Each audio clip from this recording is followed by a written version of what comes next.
Welcome back, guys. So in the last video, we talked about the concept of output control, right? How to make LLMs, return specific outputs we want and specific structure we want. Now in this video, we'll talk about prompt chaining.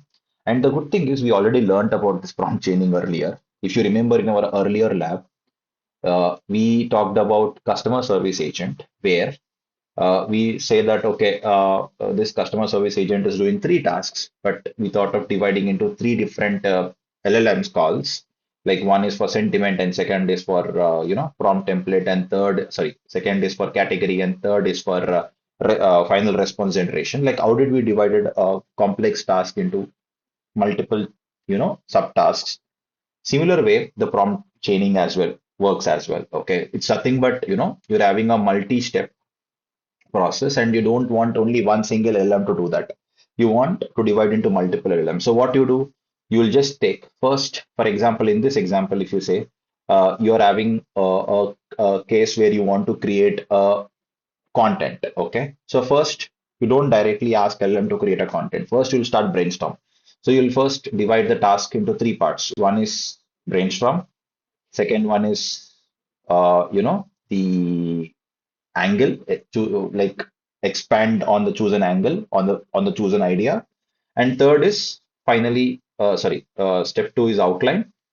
Okay, expand and outline, and step three is the full post, right? So you are just breaking the multiple things into like single multi step into multiple LM calls. That is called as prompt chaining. You're doing multiple chains here, and that is where the LangChain will be helping a lot, right? So if you see first what you're doing, you're just saying I need to create a content for LinkedIn post, so and so first you're starting with brainstorming.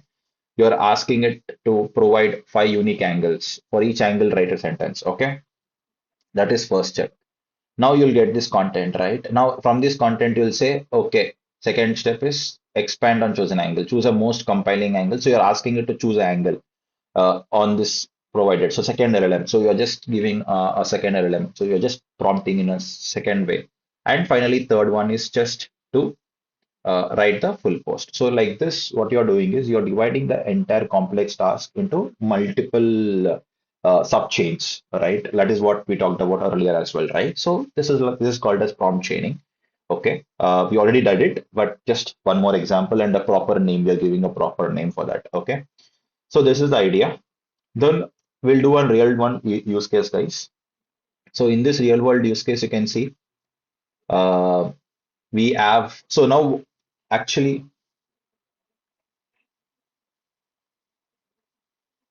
Okay, so this is how prompt chaining works, guys. So with this, I can say most of the important prompting techniques we learned. However, few more important things and few more miss things we'll be learning eventually when we proceed further and we'll be doing some advanced tasks. Now we'll see one example of a real world use case and we'll be closing this prompting section, right? So one real world use case we'll see. So if you see here I'm just using whatever we have learned till now. Like first, you can see here we are trying to do a email communication where you're saying you're a professional expert, communication expert. You're giving a persona.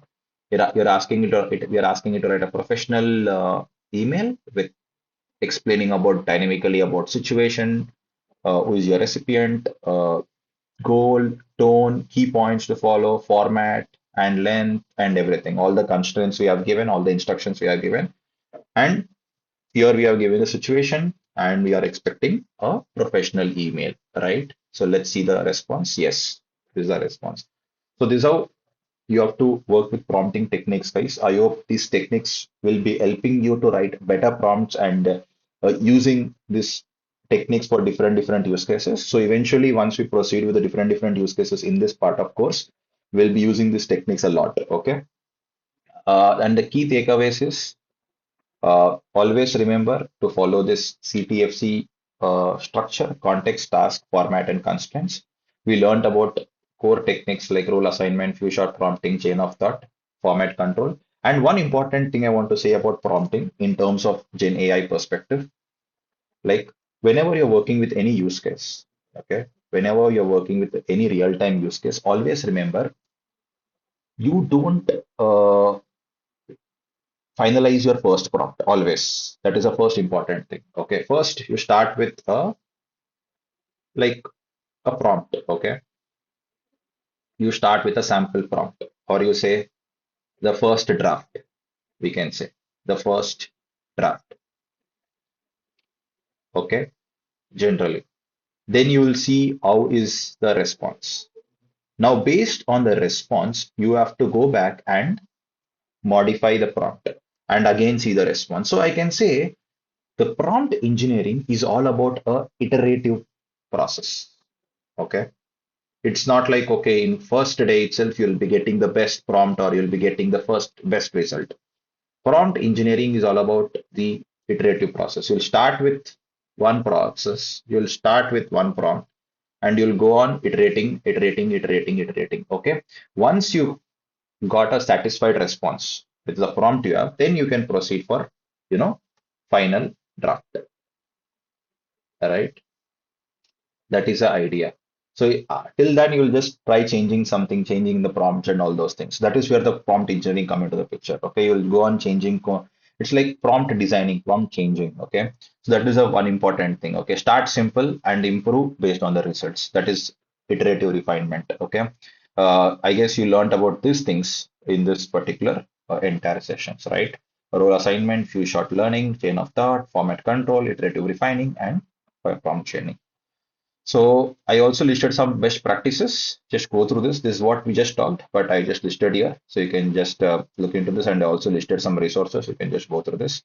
And finally, congratulations. You have done understanding about prompt techniques. In the next upcoming sessions, we'll go deeper and we will be talking about various aspects of the generative AI. Thank you guys.